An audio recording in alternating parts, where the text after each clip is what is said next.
Assalamualaikum warahmatullahi wabarakatuh.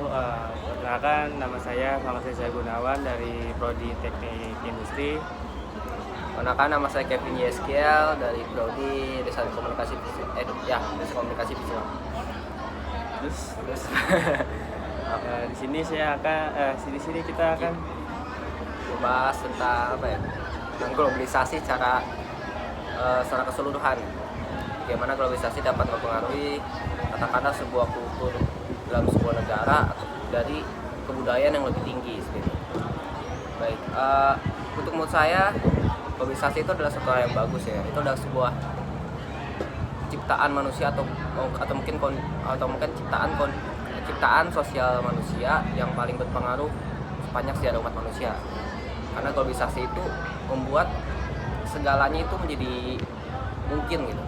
Mulai dari HP yang direkam ini di kamera, mulai dari sebuah informasi sangat cepat untuk saling sharing gitu. Dan juga mungkin ke daerah yang lebih luas lagi, misal ke perdagangan yang menjadi lebih bagus karena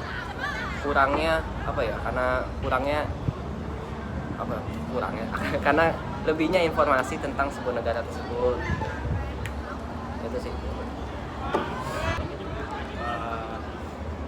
Keluhan umum mengenai globalisasi adalah bahwa globalisasi membuat orang kaya menjadi kaya dan yang membuat orang yang tidak ada menjadi miskin. Hal ini tuh kayak sangat baik bagi para manajer, pemilik, dan investor, namun berdampak buruk bagi pekerja dan alam. Ya, mungkin itu ada satu dampak buruk dari globalisasi ya, tapi kita tahu dulu kalau misalnya itu dampak buruk dari globalisasi yang tadi disebutkan itu tidak ada sebuah bentuk penyalahgunaan, bukan segala benar-benar kalau ada globalisasi sebuah negara maka itu akan fix begitu gitu. Itu adalah dampak yang disalahgunakan gitu. Karena kita lihat kalau misalnya katakan investor masuk, itu akan menguntungkan investor. Belum tentu, karena kan investor masuk ke dalam sebuah negara, dia bikin pabrik, dia bikin apa, itu butuh tenaga kerja. Tenaga kerja itu bisa dari katakanlah orang-orang yang tidak mampu, ya kan, mulai dari katakanlah tenaga ahli yang mungkin mentransfer teknologi dari negara yang lebih maju ke negara yang lebih kembang, seperti itu.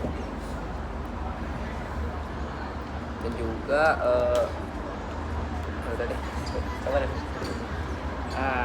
globalisasi seharusnya kan mengarah pada perdagangan bebas nih ya. Perdagangan bebas ya.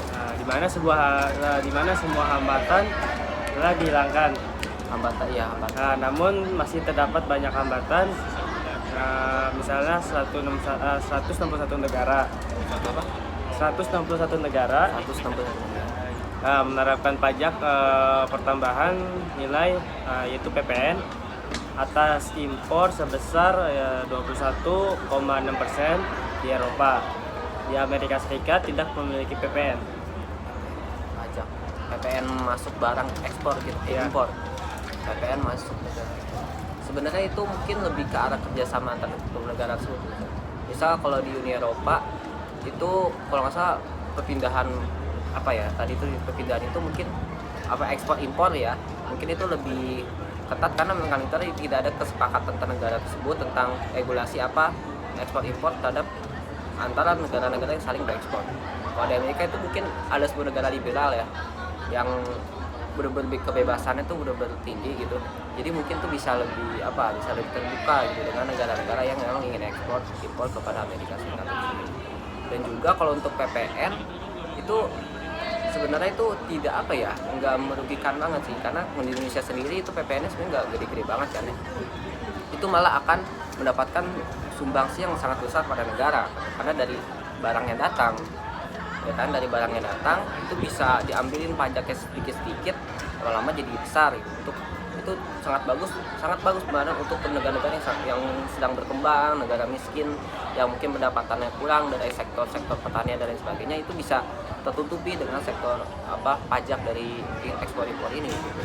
Tapi tentu saja kalau misalnya pajaknya dari ekspor dari negara tersebut, memang itu akan merugikan eksportir dari negara tersebut, karena kan agak sedikit mahal gitu harga.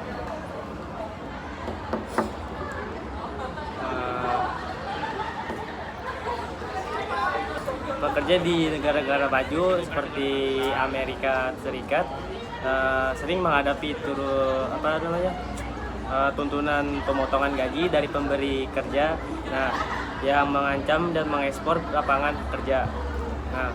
Hal ini menciptakan budaya ketakutan bagi banyak pekerja kelas menengah yang memiliki sedikit pengaruh dalam permainan global ini. Jadi maksudnya itu kayak pekerja yang lebih tinggi gitu. Pekerja yang lebih tinggi itu pekerja yang lebih berkualitas itu lebih diituin, lebih ditingkatin dibanding yang di menengah. Itu masalah pajak gitu. Masalah gaji. Jadi yang lebih berkualitas gaji lebih besar daripada yang enggak apa-apa gitu. Iya. Nah, sebenarnya itu untuk globalisasi sendiri itu sendiri untuk Amerika, itu memang Amerika itu sebuah negara yang pure kapitalis gitu. Jadi angka kemiskinan dan angka orang kayanya itu benar-benar mentok ujung ujung gitu. Enggak, yang orangnya tengah-tengah itu memang agak sedikit kurang, kayak kita katakanlah yang masih bisa nabung sebulan untuk apa itu dari Amerika tuh 70% orangnya itu makan untuk minggu ini, cari kerja untuk minggu ini. Kalau cari kerja untuk minggu ini, makan untuk minggu ini. 70%, sisanya ya itu tadi, kemungkinan besar kan itu mengapa itu terjadi ya karena sistem pendidikannya juga sih. Karena bagaimana sebuah pekerja yang berkualitas tentu kan pendidikannya juga berkualitas juga. Jadi itu yang lebih itu sih. Dan memang tren pendidikan dan kemiskinan itu sebenarnya agak berjalan sejajar gitu. Udah ya. Oke, sekian dari kami. Yang lebihnya mohon maaf. Assalamualaikum warahmatullahi wabarakatuh.